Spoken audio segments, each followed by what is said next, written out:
Hi, hello and welcome students. Welcome to my classroom. Myself Prashant Gupta. Welcoming you all to this session. आज के session बच्चों हम करने वाले हैं साइंस ओलंपियाड फाउंडेशन के जो एनएसओ का एग्जाम होने वाला है 2023 के लिए। उसके लिए आपके जो प्रीवियस ईयर के क्वेश्चंस है उसके डिस्कशन के साथ आज हम लोग आए हैं। आज हम क्लास का 6 के फिजिक्स के क्वेश्चंस का डिस्कशन करने वाले हैं इस सेशन में। सेशन स्टार्ट करने से पहले ये एग्जाम क्या है, पैटर्न क्या होने वाला है, किस तरह की चीजें आपको ध्यान रखनी है while giving up this exam, इस तरह की बातें हम लोग एक बार डिस्कस कर लेते हैं। स्टूडेंट गाइडलाइन जो है वो हम देख लेते हैं। जैसे इस एग्जाम में आपको स्टार्टिंग में जो है 10 एक्स्ट्रा मिनट्स दिए जाते हैं to fill up your form. Form में बहुत सारी चीजें होंगी जो आपको ओएमआर शीट में बबल करके फिल करनी होती है, जैसे कि आपका नाम, स्कूल का नाम, class, roll number, mobile number, ये सारी चीजें आपको ओएमआर शीट में बबल करनी होती है। इसको करने के लिए आपको सफिशिएंट टाइम दिया जाता है, 10 मिनट बहुत है करने के लिए, ठीक है। अगर मैं बात करूं क्वेश्चन पेपर टाइप की, तो आपके पास 3 सेक्शन आते हैं इस पेपर में। First section is called logical reasoning, जिसमें आपके पास 10 क्वेश्चंस होंगे। Second section is your science section, इसमें आपके 35 क्वेश्चंस होंगे। And last section is called achiever section, ये भी आपका साइंस का रहेगा पर इसमें level of difficulty of questions थोड़ा सा इंक्रीज हो जाता है, ठीक है। तो 3 सेक्शन आप टोटल करो तो 50 क्वेश्चंस हो जाते हैं आपके पास। अब हर एक क्वेश्चन कितने नंबर का होगा? तो बच्चे जो अचीवर सेक्शन के जो क्वेश्चन है दे कैरी 3 मार्क्स ईच, और इसके अलावा जो भी क्वेश्चंस है, चाहे वो आपके लॉजिकल रीजनिंग के क्वेश्चन हो गए, चाहे आपके साइंस क्वेश्चन हो गए, they all carry 1 mark each, ठीक है। तो टोटल 60 नंबर्स का आपका पेपर हो जाएगा, जिसमें से आपको 50 क्वेश्चन सॉल्व करने हैं। सारे के सारे क्वेश्चन बच्चे कंपलसरी हैं और there is no negative marking in the paper, so you can attempt all the papers easily. Calculator आपको परमिट नहीं होगा, ओके। एक क्वेश्चन में आपके पास 4 ऑप्शन होंगे, and out of those 4 1 will be your correct option. तो जो करेक्ट ऑप्शन होगा वो आपका आंसर है। उस आंसर को आपको अपने ओएमआर शीट में बबल करके, चाहे पेंसिल या पेन से कैसे भी आपको उसको फिल करना है। एग्जांपल के थ्रू समझ लेते हैं कैसे फिल करना है, ठीक है। ये तो मान लीजिए हमारे पास question number 30, a water cycle in the water cycle condensation is the process of what. 4 option दिए गए हैं आपके पास, इसमें से एक सही है, जिसमें से हम बोले option B which is water vapour cooling down and turning into liquid is condensation. तो आपने क्या जाना, आपने जाना क्वेश्चन नंबर 13 के सामने जाकर जो आपको ये बी दिख रहा है इस बी, क्योंकि हमारा कौन सा ऑप्शन सही है, बी ऑप्शन सही है, तो आपको बी के सामने जाकर यहाँ पर आपको कंप्लीटली फिल कर देना है इस सर्कल को। आपको सर्कल के बाहर भी नहीं जाना, अंदर के स्पेस को भी वेकेट नहीं छोड़ना है, सो दैट जो शीट है ओएमआर शीट जब पेपर चेक हो तो सही से उस चीज को लिया जा सके, ठीक है। पढ़ने के बाद आपको रफ पेपर बच्चे जो आपके पास बुकलेट होगी उसी में प्रोवाइडेड होगा, ओएमआर शीट को अच्छे से भर के अपने इन्विजिलेटर को दे देना है and you are good to go. चलो स्टार्ट करते बच्चे हम लोग आपके 2019 टू 2020 सेशन के एनएसओ के प्रीवियस ईयर क्वेश्चन पेपर का। चलो स्टार्ट करें। चलो साइंस सेक्शन में फर्स्ट क्वेश्चन आपके सामने बच्चे, फर्स्ट क्वेश्चन क्या है आपके सामने, which of the following statements are correct.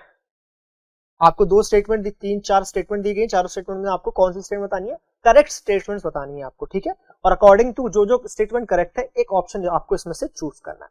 First statement देखते हैं, अ bag placed below the seat of a moving bus is in motion with respect to the floor of the bus। बस move कर रही है, बस की सीट के नीचे एक बैग रखा हुआ है। आपको पूछा गया क्या वो bag with respect to the floor of the bus move कर रहा है क्या? यार बैग भी वहीं रखा है और गाड़ी भी आगे चल रही है, बैग भी आगे चल रहा है, क्या बैग आगे खिसकता हुआ जा रहा है क्या? नहीं, ब्रेक लगेंगे, एक्सीलरेट करोगे तब कर सकता है, लेकिन जब बस चल रही है कांस्टेंट वेलोसिटी से तब तो नहीं जा रहा ना सर। तो क्या उसकी स्पीड बस की रिस्पेक्ट में 0 है, यानी वो मूव नहीं कर रहा। तो ये स्टेटमेंट तो बच्चे क्या हो गया, इनकरेक्ट हो गया। तो इनकरेक्ट स्टेटमेंट ही पूछे आपसे, तो ये इनकरेक्ट स्टेटमेंट फर्स्ट वाला इनकरेक्ट स्टेटमेंट है। सेकंड स्टेटमेंट क्या है, while measuring length of object using a metre scale use the 0 mark even if the ends worn out. मतलब साइड में जो 0 मार्क होता है वो एंड्स हो गए थोड़े से खराब हो गए, फिर भी आप 0 मार्क को यूज कर सकते हो? नहीं करना चाहिए। आप 1 से रीडिंग स्टार्ट कर दो, 2 से रीडिंग स्टार्ट कर दो, आपको बस क्या चाहिए होता है, डिफरेंस चाहिए होता है, तो डिफरेंस मिल जाएगा आसानी से। इट्स नॉट इंपॉर्टेंट, अगर एंड्स वर्न आउट हो जाए तो आपको वो यूज नहीं करना है 0 मार्क को, दैट इज फॉर श्योर। तो ये भी स्टेटमेंट से क्या होगा, ये स्टेटमेंट आपका गलत हो जाएगा। थर्ड स्टेटमेंट देखते हैं, blinking of I is an example of oscillatory motion. बच्चे ऑसिलेटरी मोशन क्या होते थे, वो मोशन जो किसी टाइम पीरियड के बाद रेगुलर इंटरवल्स के बाद रिपीट होते थे। क्या blinking of I regular intervals के बाद तो नहीं होता है ना भाई, और नहीं होता इसलिए ये ऑसिलेटरी मोशन नहीं है, तो ये स्टेटमेंट भी रॉन्ग है। फोर्थ स्टेटमेंट देखते हैं, if a boy as a whole moves around in a circular path then the motion is known as a revolution. अगर मैं एक सर्कल में ऐसे घूमता रहा हूं तो मैं क्या कर रहा हूं बच्चे, मैं एक सेंटर के अबाउट क्या कर रहा हूं, रिवॉल्व कर रहा हूं। तो ये तो स्टेटमेंट ट्रू है। कौन कौन से स्टेटमेंट आपके फॉल्स इनकरेक्ट हुए, फर्स्ट, सेकंड और थर्ड। ये 3 स्टेटमेंट आपके क्या हुए, फॉल्स या इनकरेक्ट स्टेटमेंट हुए। तो ऑप्शन कौन सा सही है, ऑप्शन बी जो करेक्ट आंसर। चलो नेक्स्ट क्वेश्चन देखते हैं। नेक्स्ट क्वेश्चन क्या बोला है, a length of a pencil is measured using ruler as shown in the given figure. What is the apparent length of the pencil seen by the observer and what is the actual length? Observer क्या scene कर रहा है, observer एक आंख यहाँ है, observer की दूसरी आंख यहाँ है, तो वो जो सी कर रहा है वो कर रहा है कि उसके हिसाब से पेंसिल यहाँ पहुंची और यहाँ से पेंसिल यहाँ पहुंची। दूसरा कलर ले लेता हूं। तो अगर ऑब्जर्वर देखेगा तो उसे क्या दिखेगा, उसे दिखेगा ये जो एंड है, ये वाला जो एंड है, this is the end of the pencil, और यहाँ पर ये जो एंड है this is the end of the pencil. अगर मैं यहाँ से बच्चे बात करूं आगे जाके मेजरमेंट की, तो this is 0.5 centimetre and this is your 4.3 centimetre. तो जो डिफरेंस हुआ वो डिफरेंस कितना हुआ आपको देखना है, 4.3 माइनस 0.5 सेंटीमीटर, ये कितना आ जाएगा बच्चे, ये आ जाएगा 3.8 सेंटीमीटर, और इसी को मैं लिख सकता हूं 38 मिलीमीटर। ये जो दिखा ये क्या है, this is the apparent length जो आपको दिखी, क्योंकि यहां से आप देख रहे तो आपने ऐसी लाइन देखी, आपने बोला ये डिस्टेंस होगा, एक्चुअल तो नहीं है ये। तो एपरेंट लेंथ जो है वो 38 मिलीमीटर मिलेगी। तो सी और डी में से कोई एक आंसर होना चाहिए। एक्चुअल लेंथ देखें, ये जो पॉइंट है आपका दिस इज 1.0 सेंटीमीटर और ये जो पॉइंट है यहाँ पर दिस इज 4.0 सेंटीमीटर। तो बच्चे डिफरेंस क्या, 4 - 1 बोले तो क्या 3 सेंटीमीटर या फिर 30 मिलीमीटर। तो जो मेरे को दिख रहा है साफ साफ that 38 millimetre is the apparent length, okay, and 30 millimetre is the actual length. तो ऑप्शन सी जो है वो आपका करेक्ट आंसर हो गया है। ओके, चलो moving head next question. Next question आपका लाइट शेडो रिफ्लेक्शन से। स्टेटमेंट पढ़ लेते हैं एक बार। Which of the following properties is और आर, एक से ज्यादा भी हो सकती है, correct about the image formed by a plane mirror. तो मेरे पास एक प्लेन मिरर है, ठीक है, इस प्लेन मिरर के सामने जो इमेज फॉर्म होती है, लेट्स सपोज यहाँ पे कोई ऑब्जेक्ट मैंने रखा, तो इमेज कहाँ फॉर्म होती थी सर, अगर इसका डिस्टेंस डी है तो सेम डिस्टेंस डी पर अपोजिट साइड पर आपके पास क्या फॉर्म होती थी बच्चे, इमेज फॉर्म होती थी। इतना हमको पता था। कैसी इमेज फॉर्म होती थी, तो अगर साइज की बात करेंगे तो सेम साइज की फॉर्म होती थी, इरेक्ट यानी सीधी होती थी, इन्वर्ट नहीं होती थी। और क्या होता था बच्चे, लेटरली इन्वर्टेड। अगर आपको याद हो, लेट्स सपोज अगर आपने एम्बुलेंस ऐसे लिखा है, लेट्स सपोज AMB, आप ऐसे करके कुछ लिख रहे हो तो यहाँ पर इमेज ऐसे बनेगी, AM, ऐसे कुछ आपके पास इमेज बनेगी। यस और नो? क्योंकि ये डिस्टेंस यहाँ का, ये डिस्टेंस यहाँ का, ये डिस्टेंस सेम रहेगा, यहाँ का ये डिस्टेंस यहाँ का डिस्टेंस सेम रहेगा, ये डिस्टेंस इस डिस्टेंस से सेम रहेगा। तो आपके पास लैटरली इन्वर्टेड इमेजेस मिलती है। इसलिए आपको बोला जाता है जो एम्बुलेंस लिखा जाता है किसी एम्बुलेंस के ऊपर वो उल्टा लिखा जाता है, ताकि जो आप शीशे में जब कोई उसको देखे तो सीधा पड़े और जल्दी रास्ता खाली कर दे। अब स्टेटमेंट पढ़ते हैं। The image is form of the same size as that of object. Sir ये स्टेटमेंट तो सही है, तो भाई करेक्ट स्टेटमेंट है। सेकंड क्या है, the image is upside down. ये स्टेटमेंट गलत हो गया। आपके पास अपसाइड डाउन इमेज नहीं मिलती, इरेक्ट का इरेक्ट मिलेगा, इन्वर्टेड का इन्वर्टेड, मतलब चेंज नहीं होता कभी भी। अगर आप सीधे हो तो सीधा इमेज दिखने वाला है। थर्ड क्या, image is laterally inverted. Laterally inverted का मतलब ये होता है बच्चे। तो अपने पास फर्स्ट स्टेटमेंट और थर्ड स्टेटमेंट इज करेक्ट। तो ऑप्शन कौन सा सही हो गया भाई, option B is your correct answer. ठीक है, option B is your correct answer. चलो moving ahead with the next question. ये भी आपका लाइट शेडो रिफ्लेक्शन से ही क्वेश्चन बच्चे। क्या बोला गया, two boys are standing in front of a plane mirror. तो ये प्लेन मिरर है। First boy is a 2 metre distance and second boy first boy से 12 मीटर है ना, फर्स्ट बॉय से 12 मीटर डिस्टेंस पर है। अब बोला गया if boy 2 walks 7 metre towards boy 1, तो ये यहां से वॉक करना चालू करता है 7 मीटर टुवर्ड्स बॉय 1। मतलब अगर टोटल डिस्टेंस पहले 12 था तो 12 में से 7 हटाओ, यानी अब 5 मीटर डिस्टेंस पर ये बॉय जो है वो आ चुका है, 5 मीटर डिस्टेंस। ठीक है, ठीक है भाई। अब बोल क्या रहे हैं, then how far would the image of boy 2 appear to boy 1। यानी बॉय 1 जब इसकी इमेज देखेगा तो कितना दूर देखेगा भाई। तो अगर टोटल डिस्टेंस देखें मिरर का बॉय 2 से, तो पहले इसका 2 और ये 5, तो ये डिस्टेंस जो है इस 7 मीटर्स का हो चुका है। यानी बॉय 2 7 मीटर डिस्टेंस पर है, कहां से, मिरर से। तो मिरर का अब इस ऑब्जेक्ट की इमेज मिरर कहां बनाएगा सर, मिरर इमेज बनाएगा 7 मीटर्स पर। तो ये तो इमेज बनी किसके रिस्पेक्ट में बच्चे, मिरर के रिस्पेक्ट में। लेकिन अब इसे बॉय 1 ऑब्जर्व कर रहा है, तो बॉय 1 तो 2 मीटर मिरर से था, तो 7 ये और 2 ये, तो क्या बॉय 1 को ऐसा लगेगा मिरर में कि बॉय 2 की जो इमेज है वो 9 मीटर्स दूर है? क्या बात समझ पा रहे हो मेरी? तो भाई तो option B is your correct answer. Okay, चलिए नेक्स्ट क्वेश्चन देखिए। ये आपका फन विद मैग्नेट से है। क्या बोला गया? एक फिगर दी गई है आपको, ये आपका नॉर्थ पोल है बच्चे, ये साउथ पोल है, और आपके पास दो नेल्स है एक्स एंड वाई। ठीक है, आयरन नेल्स है एक्स एंड वाई, मैग्नेट्स के साथ आपको लगा। पहला स्टेटमेंट दिएगा, उस स्टेटमेंट के अकॉर्डिंग आपको आंसर करना है। फर्स्ट स्टेटमेंट पढ़ते बच्चे आसानी से। क्या बोला है? The top of nail Y. अच्छा, जब ये होगा तो क्या होगा? ये मैग्नेटाइज होंगे, और अपने को पता था जब भी मेरे पास दो मैग्नेट हैं वो मैग्नेटाइज है, एक दूसरे को अट्रैक्ट कब कर सकते हैं? जब उनकी पोलैरिटी अपोजिट हो। साउथ नॉर्थ को अट्रैक्ट करता है और नॉर्थ साउथ को अट्रैक्ट करता है ना भाई? साउथ साउथ को रिपेल करता है, नॉर्थ नॉर्थ को रिपेल करता है। तो अगर ये दोनों चीजें आपस में चिपकी हुई हैं, इसका मतलब ये नेल मैग्नेटाइज हुई होगी भाई, और मैग्नेटाइज हो गए चिपकी हुई, इसका मतलब यहां पर नेल का नॉर्थ बना होगा। और हमें ये बात अच्छे से पता है कि कभी भी सिंगल नॉर्थ बन नहीं सकता, जब भी नॉर्थ बनेगा तो अपोजिट साउथ बना ही देगा। तो इस एक्स नेल का साउथ यहां होगा। अगर ये इससे चिपका हुआ है तो ये यहां पर इसने सेकंड नेल में नॉर्थ बनाया होगा और यहां साउथ बनाया होगा। क्या बात समझ आई सबको? अब स्टेटमेंट पढ़ते हैं। पहला स्टेटमेंट है the top of nail Y is the north pole and the bottom of X nail Y is the south पोल।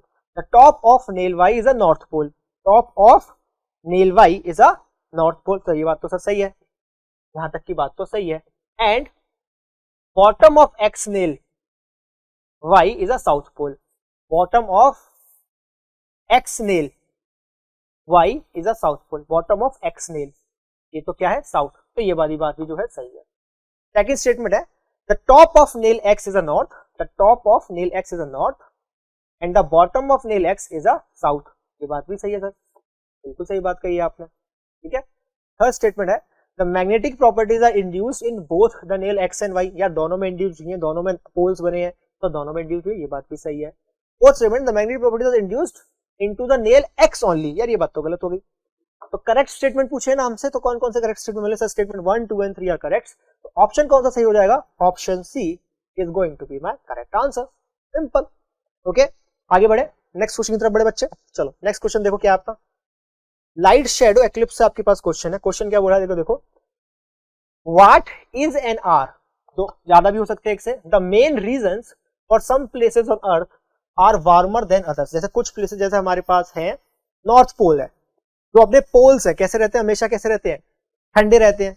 अगर आप बात करो किसकी, जो मिड पॉइंट है आपका, वो हमेशा कैसा रहता है? गर्म रहता है। ठीक है, बोल रहे हैं कुछ प्लेसेस गर्म है कुछ ठंडे, ऐसा क्यों हो रहा है? स्टेटमेंट 1 दिया गया है the sun rays above the horizon 44 hours a day at some places. The sun stays above horizon 24 hour a day for some places. जैसे 24 घंटे जलता रहता है, इसीलिए ऊपर का जो एरिया है वो ठंडा है। अच्छा, सेकंड स्टेटमेंट बोलो, the ray of the sun are more direct at some places and more slanting at others. अगर तुम ध्यान से देखो, ये है तुम्हारा अर्थ, मान के चलते हैं ऐसा कुछ है, ये मेरा कुछ एक्सिस है जिसके अबाउट रोटेट कर रहा है। ठीक है, तो अगर मैं अर्थ सन की बात करूं तो सन का जो सपोज यहां से सन आ रहा है, रेज कैसे ट्रेवल कर रही है बच्चे? स्फेरिकल ऐसे ऐसे ऐसे ऐसे रेज आ रही होंगी। तो आप देख रहे हो कि कुछ जगह तो रेस सीधी बढ़ रही है और कुछ जगह टेढ़ी पड़ रही है, थोड़ी सी एंगल पर। तो जहां एंगल पर होगी वहां पर इफेक्ट या इंटेंसिटी कम हो जाएगी, और कम होने की वजह से, स्लांटिंग होने की वजह से, वो रिलेटिवली उतना गर्म नहीं कर पाएंगे उस जगह को, इसलिए पोल्स आपके ठंडे होते हैं। तो जो सेकंड स्टेटमेंट है दैट इज करेक्ट। 24 घंटे थोड़ी ना रहता है कहीं भाई, तो दैट इज रॉन्ग। यही कहानी। तो अगर मैं देखूं तो कौन सा स्टेटमेंट सही है बच्चे? Only second statement is correct. तो option D is my correct answer. Moving ahead, next question देखते हैं बच्चों। फोर्स एंड एनर्जी से नेक्स्ट क्वेश्चन है आपका, पूछा गया है read the given statement and select the correct option. पहला स्टेटमेंट क्या है? Lift, accelerators and crane all use pulley to function. यार ये बात तो सही है, लिफ्ट में भी आपके पास पुली होती है, एक्सीलरेटर्स में आपके पास पुली होती है, और क्रेन में भी आपके पास पुली होती है। They all use pulley to function. सही है। स्टेटमेंट क्या है? A pulley is a rigid rod arranged in such a manner that it can move freely around a fixed point. ये बोल रहे हैं pulley is a rigid rod which can move in such a manner that it can move freely around a fixed axis। या तो इस axis या तो इस एक्सिस या तो किस एक्सिस के अबाउट रोटेट कर सकती है, इसको पुली बोल रहे हैं। यार ऐसा थोड़ी ना होता है पुली, पुली तो ये होता है बच्चे, ये है पुली, जब इस एक्सिस के अबाउट अब इसको क्या करते हो, रोटेट करते हो, तो ये होता है पुली। रॉड थोड़ी ना है, डिस्क है कह सकते हैं, डिस्क कहना सही होगा, रॉड करना तो सही नहीं है। तो स्टेटमेंट 1 सही है, स्टेटमेंट 2 गलत है। कौन सा ऑप्शन ये कहता है, statement 1 is true and statement 2 is wrong, that is option C. ठीक है बच्चे, क्लियर है। नेक्स्ट क्वेश्चन देखते हैं, फोर्स एंड एनर्जी से क्वेश्चन है बेटा। क्या बोला गया है, a glass ball initially rolling at a constant speed, ठीक है, moves up a smooth slope as shown, smooth slope इसके ऊपर चढ़ रही है। जब ये ऊपर चढ़ रही है, which of the following option is true about the energy as its rolls up the slope. Energy का क्या होगा यार, किसी स्पीड v से ये चल रहा था तो इसके पास काइनेटिक एनर्जी है। मैंने बोला ये ग्राउंड है, अगर ये ग्राउंड है तो ग्राउंड के रेस्पेक्ट में इसकी पोटेंशियल एनर्जी को मैं जीरो बोल सकता हूं, ठीक है, कि इस लेवल पर पोटेंशियल एनर्जी जीरो है, ठीक है। तो जब ये ऊपर जाएगा बच्चे, का ऊपर जाके क्या इसकी स्पीड कम होगी, ये ऊपर जाएगा जाएगा जाएगा और हो सकता है कहीं जाके रुक भी जाए, जहां रुक जाएगा वहां स्पीड जीरो, जहां स्पीड जीरो वहां काइनेटिक एनर्जी जीरो, यानी कि ऊपर जाते जाते इसकी स्पीड क्या हो रही है, कम हो रही है। स्पीड कम हो रही है तो काइनेटिक एनर्जी कैसे रिप्रेजेंट करते थे आप, काइनेटिक एनर्जी रिप्रेजेंट करते थे हाफ mv स्क्वायर, है ना भाई। तो काइनेटिक एनर्जी क्या कर रही है, तो काइनेटिक एनर्जी डिक्रीज कर रही है। दो ऑप्शन सही हो सकते थे। पोटेंशियल एनर्जी क्या कर रही है बच्चे, आप हाइट में ऊपर जा रहे हो क्या, जैसे ऊपर जा रहे हो, और हाइट में ऊपर जाने से पोटेंशियल एनर्जी क्या करते हैं बच्चे, इंक्रीज करती है। तो क्या मुझे ऑप्शन सी आंसर दिख रहा है, that kinetic energy decreases and potential energy increase, simple, ठीक है। Next question, motion measurement of distance, ठीक है। क्या बोला गया, a regular box of substance X has length this, width is and height this much, ठीक है। सबको सेंटीमीटर में आपके पास 10 लेंथ है, 5 विड्थ है, 2 हाइट है। Mass of the block is this much, okay. बोला गया if the density of the water is 1 gram per centimetre cube then which of the following statement is correct. अगर आप statement की बात करो तो स्टेटमेंट में डेंसिटी की बात करेगी, तो डेंसिटी निकाल लेते हैं। डेंसिटी क्या होता है बच्चे, डी से रिप्रेजेंट कर देता है मास पर यूनिट वॉल्यूम, है ना भाई। मास आपको दिया गया है 0.027 किलोग्राम्स, और वॉल्यूम क्या हो जाएगा, length into width into height, यानी 10 मल्टीप्लाई 5 मल्टीप्लाई 2, तो 5 2 हो जाएगा 10, 10 मल्टीप्लाई 2 100, तो हो जाएगा बच्चे 100 सेंटीमीटर क्यूब। सही लिखा है मैंने, है ना, 100 सेंटीमीटर ना, क्योंकि सबको सेंटीमीटर में और मास केजी में था, तो इसको मुझे ग्राम में चेंज कर लेना चाहिए था। तो 0.027 इसको चेंज कर देते किसमें, ग्राम में, तो 1 किलोग्राम है 1000 grams divided by 100 centimetre cube. तो ये कहानी बच्चे, 2 0 कैंसिल आउट हुए, 1 0 बच्चा जो मल्टीप्लाई हो जाएगा, तो डेंसिटी जो आ जाएगी वो आ जाएगी 0.27 ग्राम्स पर सेंटीमीटर क्यूब, सही है। तो ये आती है आपकी डेंसिटी किसकी, इस ब्लॉक की। अब क्योंकि ये डेंसिटी वाटर की डेंसिटी से बच्चे कम है, तो क्या करेगा ब्लॉक यार फ्लोट करेगा, पक्की सी बात है। जिस चीज की डेंसिटी कम होती थी वो क्या करता था, वो फ्लोट करता था, पानी के ऊपर तेल तैरता है। क्यों तैरता है भाई, क्योंकि डेंसिटी कम है। लकड़ी होती है पानी में तैरती है, क्यों तैरती है, क्योंकि डेंसिटी कम है। लेट्स सपोज अगर छोटा सा टुकड़ा लिया मैंने किसका, मेटल का, तो डूब जाता है। क्यों डूब जाता है, क्योंकि रिलेटिव डेंसिटी क्या है, ज्यादा है। जिसकी डेंसिटी ज्यादा होती है वो डूबता है, जिसकी कम होती है वो तैरता है। अब इसकी डेंसिटी क्या है, इससे कम है, तो ये क्या करेगा, पहले तो यार फ्लोट करेगा। तो सिंक वाले दोनों का ऑप्शन तो काट ही दो।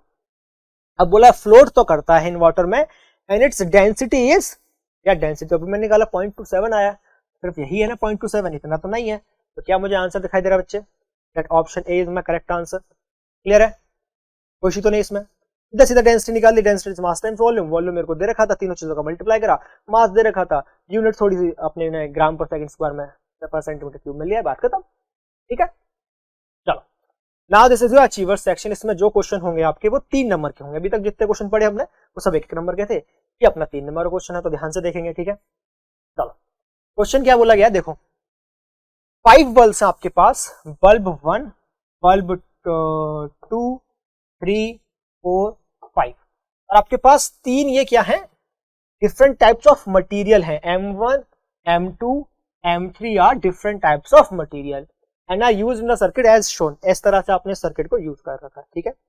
फिर बोला है B1, B2, B3, B4 जो है, B2, B3 and B4 are only bulbs that light up, then which of the following conclusion can be made. मतलब क्या बोला कि एक तो ये जल रहा है भाई B2, ये जल रहा है, B3 जल रहा है यानी ये वाला जल रहा है, और B4 यानी ये वाला जल रहा है। तो ये जो आपके पास 3 है ये तो काम कर रहे हैं, B5 नहीं जलता और B1 भी नहीं जलता। फिर पूछा इससे कंक्लूजन क्या निकाल सकते हैं। पहला कंक्लूजन क्या है, only M2 M3 are insulators of electricity. M2, इसको एक बार मैं यहाँ हटाऊं, ये गायब भी हो गया। उन्होंने बोला है कि only M2 and M3 are insulator of electricity. M2 and M3, बच्चे अगर M1 इंसुलेटर होता, अगर M3 इंसुलेटर होता तो क्या करंट पास करने देता। इंसुलेटर मतलब क्या, वो चीज जो करंट कंडक्ट ना करने दे वो इंसुलेटर होती है। अगर M3 इंसुलेटर होता तो ये क्या, लाइट करंट पास ही नहीं होने देता। पास नहीं होने देता तो कभी भी B4 और B2 जल पाते क्या, नहीं जल पाते सर, नहीं जल पाते। इसका बेसिक का मतलब क्या है कि ये भाई सही काम कर रहा था और ये इंसुलेटर तो बिल्कुल भी नहीं है। ठीक है, तो M3 इंसुलेटर नहीं है, तो ये स्टेटमेंट गलत हो गया। ब्रैकेट है M1 and M3 are insulator, या फिर से M3 को इंसुलेटर क्यों बना रहे हो, लाइट कैसे पास होगी, ये फिर से गलत हो गया। थर्ड स्टेटमेंट है only M1 and M2 are conductors. अगर सिर्फ M1 कंडक्टर है और M3 कंडक्टर नहीं है तो फिर से लाइट कैसे पास हुई, B2 B3 B4 जले कैसे, तो सर ये स्टेटमेंट भी गलत हो गया। फोर्थ स्टेटमेंट पढ़ते हैं, only M1 and M3 are conductors. अगर M1 भी कंडक्टर है और M3 भी कंडक्टर है तो B3 B4 जल जाएंगे, और ये तो लाइट B2 तो डायरेक्ट कनेक्टेड है ही बैटरी से, तो ये भी जल जाएगा। ये कंडक्टर नहीं है, ये इंसुलेटर है, इसलिए B1 और B5 नहीं जल रहे। तो क्लियर सी बात, अपने को आंसर क्या दिख चुका है बच्चे, option D, that is M1 and M3 are conductors, M2 is a insulator, जिसकी वजह से B2 B3 and B4 are lighting up और ऊपर के दोनों नहीं जल रहे हैं। क्लियर है, आई होप ये बच्चे आपको समझ आ गया। अगर आपको यही सेशन या इससे रिलेटेड और कोई सेशन आपको देखना है तो हमारी वेबसाइट students.myclassroom.digital पर जाकर इसको देख सकते हैं। ये सेम चीज आप हमारे टैबलेट ऐप पर भी देख सकते हैं, शेयर कर सकते हैं। अगर आपको ये सेशन पसंद आया और अगर आपको कोई डाउट है तो आप हमारे सोशल मीडिया हैंडल्स पर जाकर फॉलो कर सकते हैं, फेसबुक और इंस्टाग्राम पेज को, या फिर myclassroom.digital पर जाकर अपने क्वेरीज को रेज कर सकते हैं। आई होप आपको सेशन पसंद आया होगा, इससे आपकी प्रिपरेशन में एक बूस्ट मिलेगा। Thank you so much for your time. This is Prashant Gupta signing off, bye, take care, अल्लाह हाफिज़।